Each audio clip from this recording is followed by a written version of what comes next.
Hey guys, good morning. This is Brett, and I'm going to be showing you guys my geometric placement today, and it's pretty much going to set you up for success, and it really gives you that fluid motion that you can customize it for any client, and it really just gives you that sense of freedom as an artist to put light wherever you would like, both dimensional and bold tone. Alright guys, so the things I'm going to have for prep on my tray is going to be, of course, my bowl. I'm going to have my chip brush with me. I'm going to have some gloves. I'm going to have my Lumishine 40 volume here so I can get my lift that I want since it is an open air technique I am using. I'm going to have my favorite lightener. It's going to be Joico's Blonde Light. It gives me 9 levels of lift, and I'm actually really going to need this because I'm using mannequin hair. And I'm also going to use my Balayage powder because it's going to give me that shell and it has that kaolin clay in it, so it's going to be very moisturizing. The reason why I chose these two in comparison to Free Play is because I'm really going to need that lift, and mannequin hair is different to lift at all, so I want to get as much lift as I can in that time and still get the tone that I want, so I can show you guys the difference between everything. So this is going to be my starting mannequin. I've already done a balayage session on her before, and I've actually used the Free Play on her, but I think that I want the extra kick, so that's why I'm using my Balayage powder with 40 volume added into my blonde line. And one of my most recent additions to my balayage tools is going to be my sifter.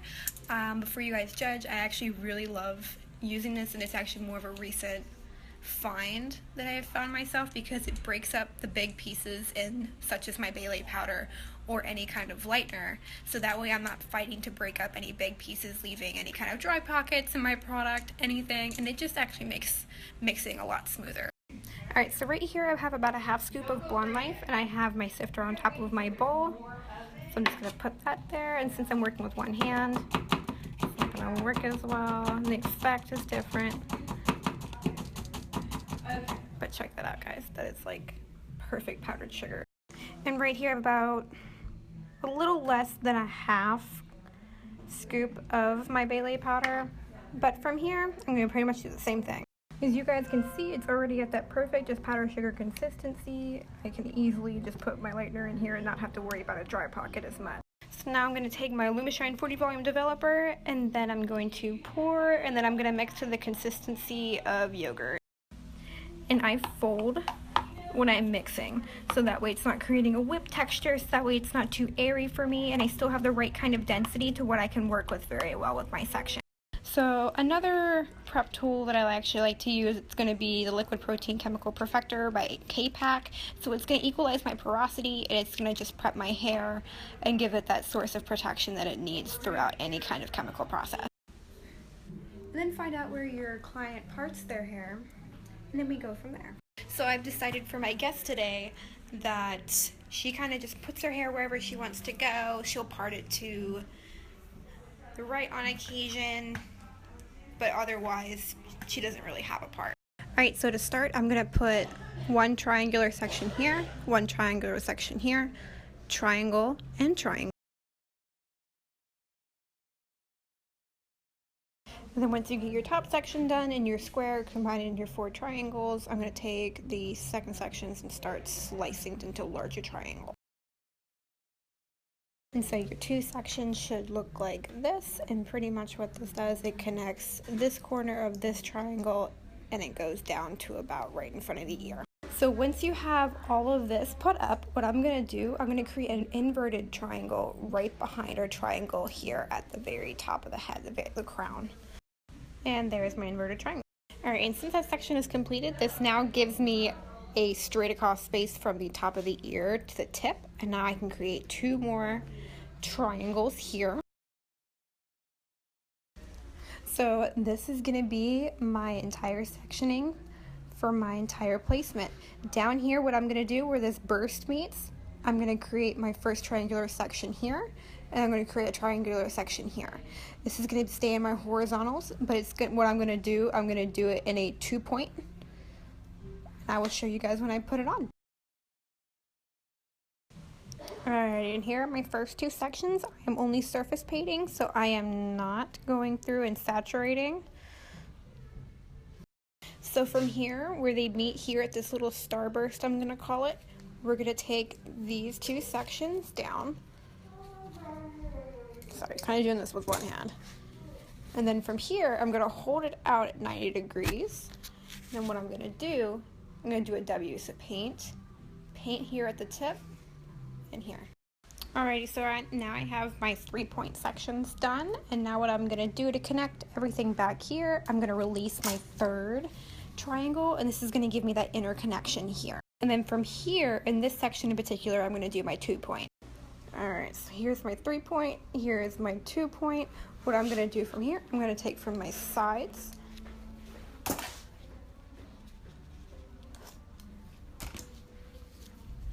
and then from here, what I'm actually going to do, so I have my triangular section here, I'm actually going to pull it just slightly away from the face so it reveals my 3 points, and I'm going to create another W or a 3-point section where I have my lines in a W. So that way you can reveal that, so that's why I pull this. Alright, and here you can see, this is a greater way to see the W or the 3-point section. You can actually see the 3 points, there, and there. Alright, now since we have our sections here, it puts us back up to the top in our square section. So what I'm going to do, I'm going to leave these first 2 alone for now.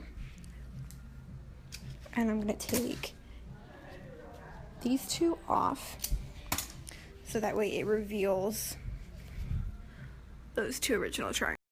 And then from here, with my triangular section, I'm going to elevate it to where the corners pop, and I'm going to create a W section or a 3-point section. Alrighty, and here are my 3 points. Crap. Right in here. And now it brings us up to the 2. So now I can actually release both of them.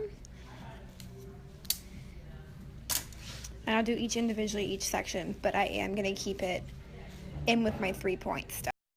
Alrighty, so here is my back section. I'm going to keep it at 90 degrees straight out from where it grows because it's popping me all those corners of my triangle. Alright, so what I have so far, each corner, it's going to be painted. Then from in here, I'm not going to touch the underneath because we're still surface painting, but I'm going to feather in each direction. So keeping that elevation is key, otherwise you'd get a completely different reaction if you were putting it down here, whereas from directly where it grows. And when you're taking it directly where it grows, it gives it that correct tension that it needs to give it that light. Alrighty, so this is what it's going to look like when I lay it down very gently. I have my 3 points here, and everything is feathered. Alrighty, so what do we do with this last piece? So actually what we're going to do, we're going to completely take this right in half. So I'm going to have a rectangular piece in the front, and I'm going to have a smaller triangle here. So your new section should look like this. So from here, I'm going to have my 3 points, whenever my points meet. And then up here, I'm actually going to feather up and to have a 2-point here. Alright guys, I'm keeping it straight up from where it grows. So from here, I'm having my 2-point section. And I'm feathered in, and then in the back where all my points meet, I created my W or my 3-point section. And I'm still surface painting, so I am not saturating the ends at all. I am just painting the surface of it. I'll get there in a second because my hands here. What I can do with this piece, I can actually lay it straight down because the placement mirrors the inverted triangle that we have here. So that's the purpose of it having the points meet.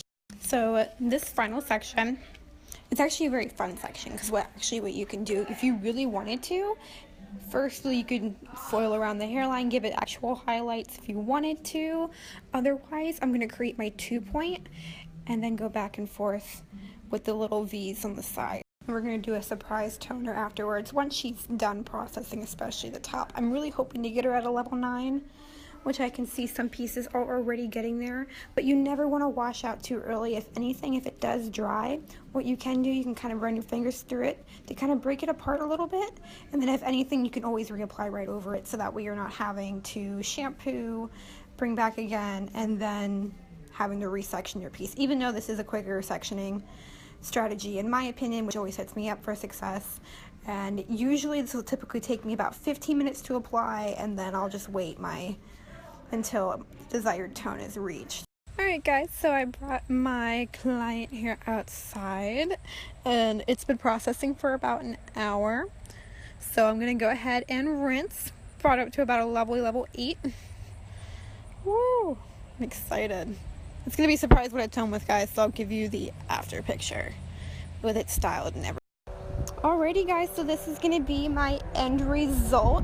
I glossed her up using Joico Lumi Shine Demi Permanent 10NC with splashes of 7V and 8N to give it this beautiful sunset balayage that I created, guys. But if you look at it, I decided to part her right here today just to blow dry.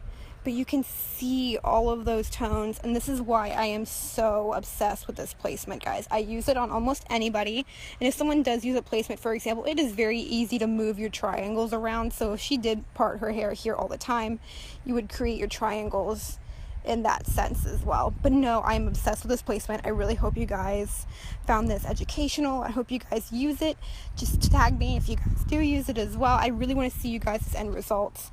But no, I'm obsessed with this placement, and I really hope that you guys have a great one, and I am so glad that you guys took your time out of your day to see my placement video. Thanks, guys.